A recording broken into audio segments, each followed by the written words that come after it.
صفحہ نمبر 11 آیت نمبر 74 سورة البقرہ۔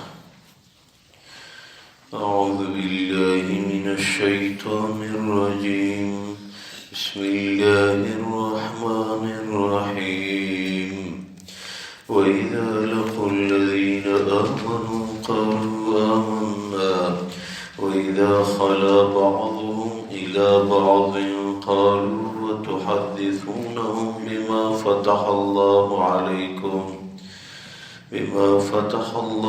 عَلَيْكُمْ لِيُحَاجُّوكُمْ بِهِ عِندَ رَبِّكُمْ أَفَلَا تَعْقِلُونَ۔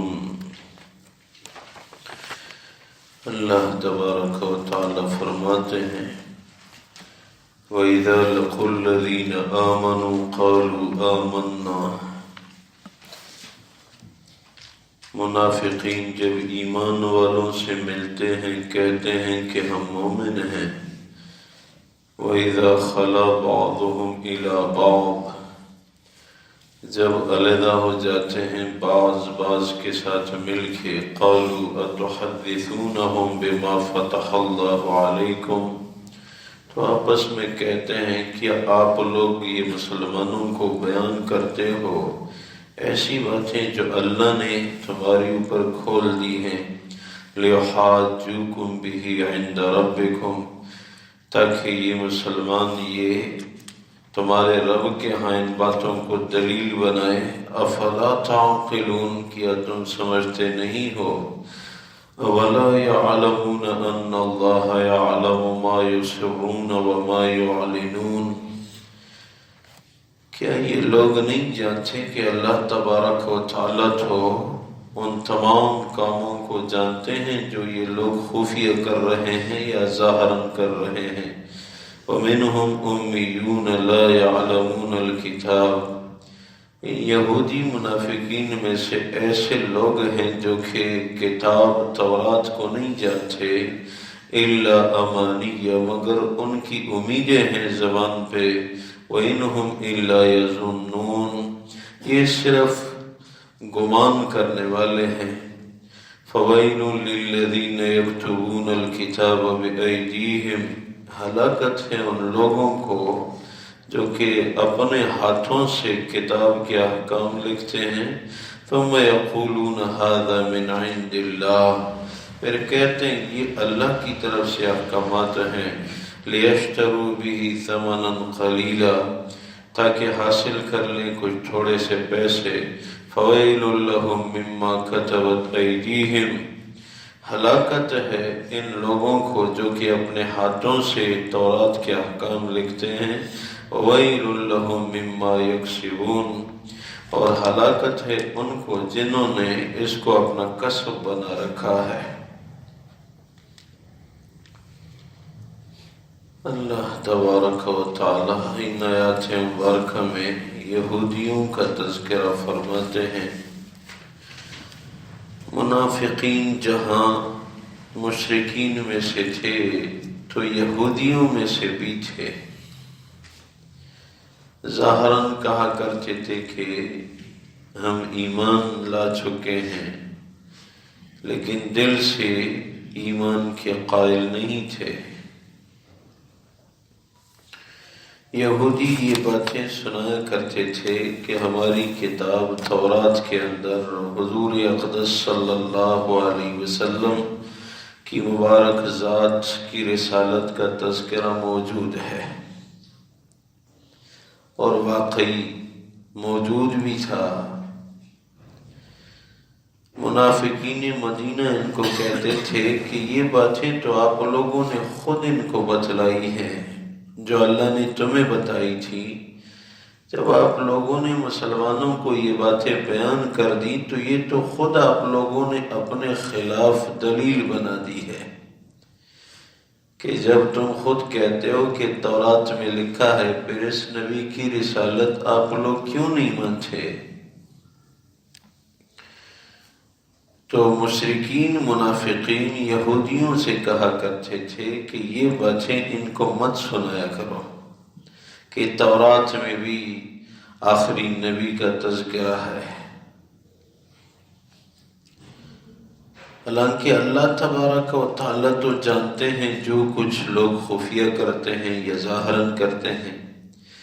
یہودیوں میں کچھ لوگ ایسے بھی تھے جن کو تورات کا پڑھنا بھی نہیں آتا تھا، صرف امیدیں باندھ کے ہم انبیاء کی اولاد میں سے ہیں، ہمیں عذاب نہیں ہوگا، اگر ہو بھی وہ چند دنوں کے لیے، دوزخ ہمیں ہمیشہ آخرت کی خوشیوں کا فیصلہ ہے۔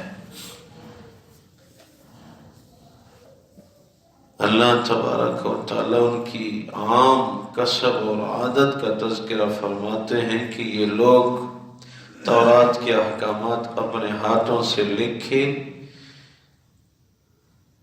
وہ کہا کرتے تھے کہ یہ اللہ تبارک و تعالیٰ کے احکامات ہیں، اور لوگوں سے پیسے لے کے تورات کے احکامات میں گنجائش لکھ لیا کرتے تھے۔ اس پہ اللہ تبارک و تعالیٰ نے ہلاکت کا حکم لگایا ہے کہ ایسے لوگ ہلاک ہوں جنہوں نے دینی احکامات کی تحریف کو اپنی معیشت کا ذریعہ بنا دیا ہے۔ اگر باہمی موازنہ کیا جائے اسلامی تاریخ میں تو مدینہ منورہ میں یہودی زیادہ رہتے تھے، مکہ مکرمہ میں یہودیوں کی آبادی نہیں تھی۔ اسی طرح عیسائی بھی تھے لیکن یہودی زیادہ تھے، اور اگر تاریخ کے انداز میں دیکھا جائے تو مسلمانوں کو یہودیوں سے زیادہ اذیتیں ملی ہیں۔ حضور اقدس صلی اللہ علیہ وسلم کی مبارک ذات کے خلاف منصوبے بناتے تھے۔ ایک روایت میں ہے کہ حضور اقدس صلی اللہ علیہ وسلم کی مبارک ذات کا ان سے معاہدہ ہوا تھا جس کے تحت کسی دیت کی وصولی کے لیے حضور اقدس صلی اللہ علیہ وسلم یہودیوں کے محلے میں تشریف لے گئے۔ ان کو پتہ تھا کہ حضور اقدس صلی اللہ علیہ وسلم تشریف لا رہے ہیں، تو ایک بہت بڑا پتھر چھت کے اوپر رکھے ایک آدمی کو مقرر کیا تھا کہ جب محمد صلی اللہ علیہ وسلم آئیں گے تو ہم اس مخصوص جگہ پہ بٹھائیں گے نیچے، تو اوپر سے آپ نے وہ بھاری پتھر پھینکنا ہے تاکہ مسلمانوں کا نبی ہم قتل کر جائیں اور ختم کر دیں۔ حضور اقدس صلی اللہ علیہ وسلم کی مبارک ذات کو جبریل امین نے وہاں بیٹھنے سے منع کیا اور یہودیوں کی سازش کی اطلاع دی۔ حالانکہ جیسے ہی حضور اقدس صلی اللہ علیہ وسلم کی مبارک ذات نے رسالت کا اعلان کیا تو نصرانیت اور یہودیت منسوخ ہو گئی۔ مشکات شریف کی ایک حدیث میں ہے کہ ایک یہودی چرواہا تھا، مدینہ منورہ میں وہ رہا کرتا تھا، جنگل میں بکریاں چرا رہا تھا کہ ایک بھیڑیا آیا، بکری کے بچے کو اپنا شکار بنا کے اٹھا کے لے جانے لگا۔ چرواہا پیچھے ہو گیا اور بھیڑیے کو بھگا کے بکری کے بچے کو چھوڑا دیا۔ حضور اقدس صلی اللہ علیہ وسلم کی مبارک ذات نے ارشاد فرمایا کہ بھیڑیا بھی وہ چرواہے کے خوف کے مارے بکری کے بچے کو چھوڑ کے ایک ٹیلے پہ بیٹھ گیا، اور بھیڑیا کہنے لگا یہ بکری کا بچہ میرا شکار بن گیا تھا لیکن چرواہے نے زبردستی مجھ سے چھڑوا دیا۔ چرواہے نے یہ بات سن لی،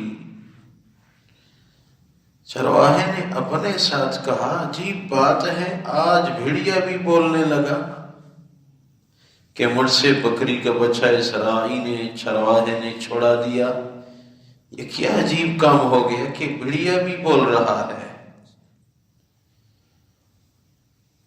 تو حدیث میں ہے کہ بھیڑیے نے دوبارہ آواز دی، میرا بولنا عجیب نہیں ہے، آپ کا عقیدہ عجیب ہے کہ مدینہ منورہ میں حضور اقدس صلی اللہ علیہ وسلم کی مبارک ذات کو دیکھتے ہوئے، اس کے شہر میں رہتے ہوئے بھی اس کی رسالت کا اقرار آپ نہیں کرتے، یہ زیادہ عجیب ہے۔ سید الانبیاء کے شہر میں رہ کے اس کو دیکھ کے بھی آپ اس کے رسالت کا اقرار نہیں کرتے، یہ کام زیادہ عجیب ہے بمقابلہ اس کے کہ میں آج بولنے لگا ہوں۔ حدیث میں ہے کہ یہودی وہاں ہی بکریوں کو چھوڑ کے بھاگ بھاگ کے مسجد نبی پہنچ گیا۔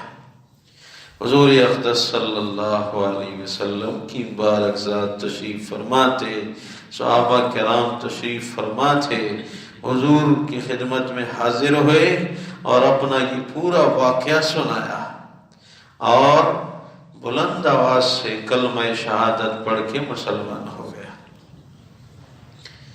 حضور اقدس صلی اللہ علیہ وسلم کی رسالت یہودیوں کے لیے بھی ہے، عیسائیوں کے لیے بھی ہے، تمام ادیان منسوخ ہو گئے، رسالت محمدی دین اسلام یہ تا قیامت نجات والا دین ہے۔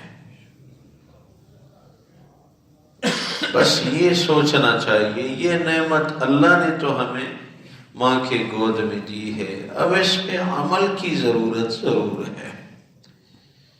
دنیا میں زندگی بہت مختصر ہے، یہ ہم دیکھ رہے ہیں، روز اپنے ہاتھوں سے ہم دفن کر رہے ہیں، اپنے ہاتھوں سے۔ ہزاروں مسافر روز جا رہے ہیں۔ عمل کی طرف بڑھنا چاہیے۔ مہینہ گزر گیا، سوچنا چاہیے میرے اندر کیا تبدیلی آ گئی، میں کتنا اللہ کے قریب ہو گیا، میں اپنے گناہوں کو کتنا کم کر گیا۔ بس یہ کام کی باتیں ہیں، اس طرف محاسبے کی ضرورت ہے۔ جیسے جیسے مہینے بعد دن گزر کے شام کو ہم مالی حساب، دنیاوی مال و دولت کا حساب لگاتے ہیں، اسی طرح اخروی کرنسی کی بھی حساب کی ضرورت ہے، بلکہ موقع کو غنیمت سمجھا جائے۔ ہمارے بڑے استاد جی فرماتے رہتے ہیں یہ زبان نیکیوں کی مشین ہے، اگر اس کو استعمال کیا جائے تو زبان نیکیوں کی مشین ہے، مسلسل نیکیاں بناتی ہے یہ مشین، لیکن موقع سے فائدہ اٹھایا جائے۔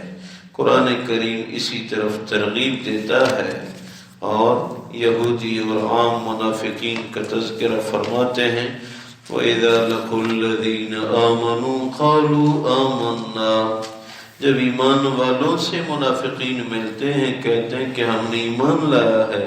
وَإِذَا خَلَا بَعْضُهُمْ إِلَى بَعْضٍ قَالُوا أَتُحَدِّثُونَهُمْ، جب آپس میں ایک دوسرے سے علیحدہ ہو کے ملتے ہیں تو کہتے ہیں تم لوگ مسلمانوں کو یہ باتیں کیوں بتاتے ہو؟ بما فتح اللہ علیکم، جو اللہ نے تمہیں بتائی ہیں، لیحاجوکم بہ عند ربکم، یہ مسلمان تمہارے خلاف اپنے رب کے ہاں یہ دلیل بنا لیتے ہیں۔